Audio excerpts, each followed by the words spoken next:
Good morning for AM 1340, 99.5 FM WGRV. I'm Reid Seals, and I'm here for our monthly interview with Greene County Mayor Kevin Morrison. Good morning, Kevin. Good morning, Reid. Merry Christmas. Merry Christmas to you, too. And first question is, what are the current plans for the American Rescue Plan funding that the county received? Well, as you know, the federal government passed the American Rescue Act funding several months ago, in fact, well over a year ago, to sort of help communities recover from COVID. The specifics for the disposition of that money, what it could be used for, was somewhat vaguely specific. Now, that sounds somewhat like an oxymoron, but when you're dealing with the federal government, they like to change their mind very often. So we didn't want to commit any of those funds. Greene County received approximately $13.5 million in those Rescue Act funds. There were 6, as I recall, specific things that the county could consider using them for. One of the most critical needs that we identified and that the state highly suggested that we commit funds to was water, sewer, and broadband infrastructure. In fact, we met with the state comptroller at ETSU, who was floating a plan and then floating that plan at different meetings across the state, saying that the state government then would also commit extra funds to the districts or the municipalities and counties that decided to use those funds for water, sewer, and broadband infrastructure. Of course, one of the weaknesses uncovered here in Greene County was the connectivity problem that we have to the internet because of the large size of the county. So obviously getting broadband across Greene County is a big priority for me, a big priority for a lot of people.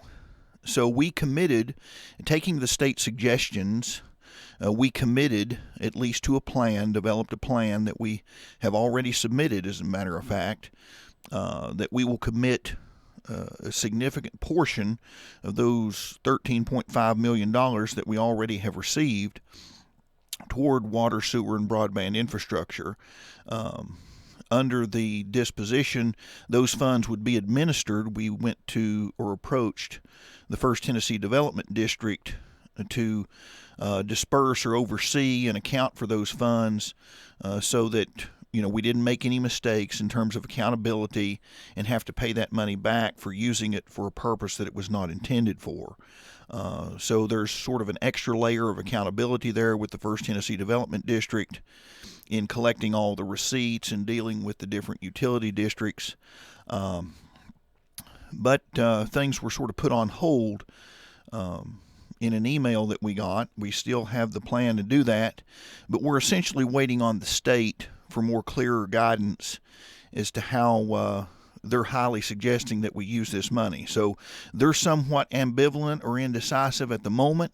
I'm sure that that fog will clear and we'll get more specific guidance as to how we can use that money. But right now, we're intending to put it toward water, sewer, and broadband infrastructure.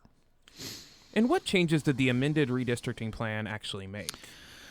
Well, as you know, we amended the redistricting plan that we had originally submitted in the last month or two at our regular meetings to the state. We worked very closely with the comptroller's office to make sure that there was one vote for each person.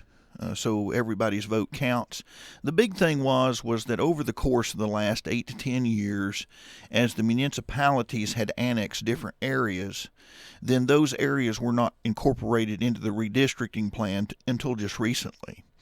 There were several areas with very small numbers of voters that needed to be incorporated into that plan, and the state comptroller's office essentially missed a onesie or twosie, or we made a mistake in doing our redistricting plan from the perspective of if anyone applied for some type of open records request for specific districts or specific voting precincts, then because of the small number of voters, one could, with a very in-depth, tightly focused analysis, discover in a couple of areas who those people voted for.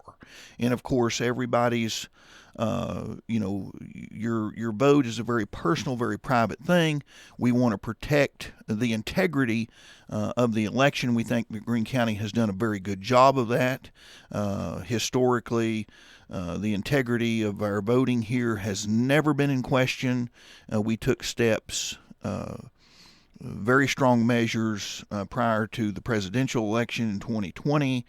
The CCU building helped with that to ensure that people could vote, that wanted to vote, that were registered to vote, and they could vote in secret and have their vote counted.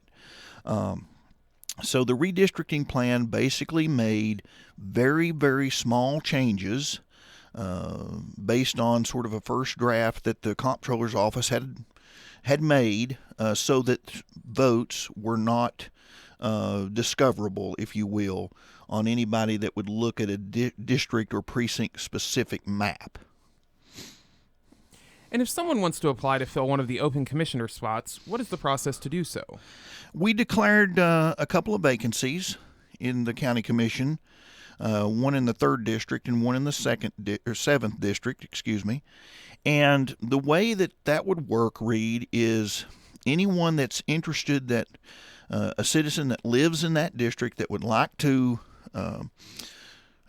commit or would like to assist and give back to their community by serving on the county commission would just bring a brief resume, nothing fancy or formal, to my office, or they can email it to kmorrison@greenecountytn.gov, and we will accept those resumes, if you will, or applications. We don't have any formal application process. In fact, we've already received a couple for the different districts. But if they want to submit that resume, then we will compile those, make copies. We will ensure at the election commission that they are eligible for those seats. They, in fact, live and vote in those districts. And then the commission at our January meeting would consider each one of those candidates and then make a nomination and cast a vote for those candidates. And the one receiving the majority of the votes then would be seated on the county commission. I know we had a question about like the responsibilities of the role. Can you kind of go over those as well for anybody interested in applying? Well, the responsibilities are very basic. You need to be a voter and reside in that district. And then you need to submit, again, a small resume or brief summary of yourself, your name, address, contact information.